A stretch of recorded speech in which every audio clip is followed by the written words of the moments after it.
अङ्गं हरेः पुलकभूषणमाश्रयन्ती भृङ्गाङ्गनेव मुकुलाभरणं तमालम् अङ्गीकृताखिलविभूतिरपाङ्गलीला माङ्गल्यदास्तु मम मङ्गलदेवतायाः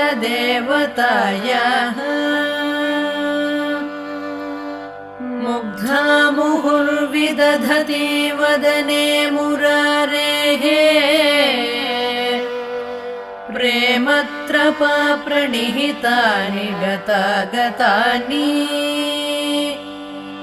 मालादृशोर्मधुकरीव महोत्पलेया